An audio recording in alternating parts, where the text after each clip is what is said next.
Alam ko madaming nadismaya sa inyo sa pagkawala ng halos lahat ng sport bike ni Suzuki from GSX-R 150 all the way to the discontinued GSX-R 1000 na in-announce last year August of 2022. Oo, hindi lang 150 na wala sa kanila kundi pati na flagship mismo.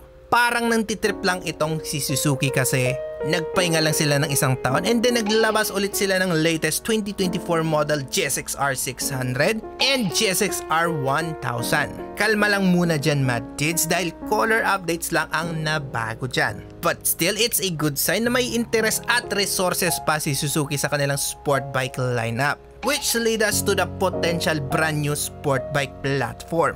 And this bike Mad Dids? Yes, the Suzuki GSX-8 single.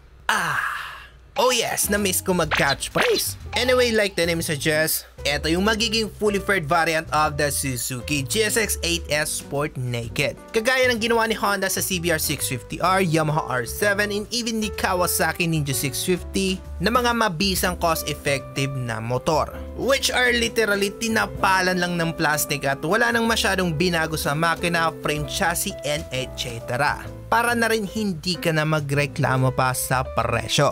Balik tayo sa Chischermismis GSX-8R na posible magparamdam ngayong EICMA 2023 in November. Just to be clear Madids, wala pang legit spy shots or credible sources leak information na meron ng actual na unit. Pwera na lang sa registered trademark name na galing kay Suzuki which goes by the name GSX-F.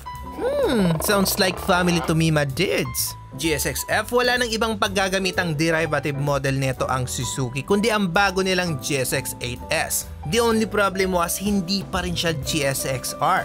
It's weird dude, GSX-F? Gagawin ba nila itong middleweight sport tourer version ng kanilang S1000 GT? Mukhang hindi rin pero ayon sa prediction ni Young Machine Media, possible rin na maging half-paired look-alike siya ng Suzuki SV650X, which ironically identical sa classic katana styling din ni Suzuki na parte ng kanilang GSX series. I don't know dude, pero matagal na din ako nag-aabang ng other variants ng kanilang katana.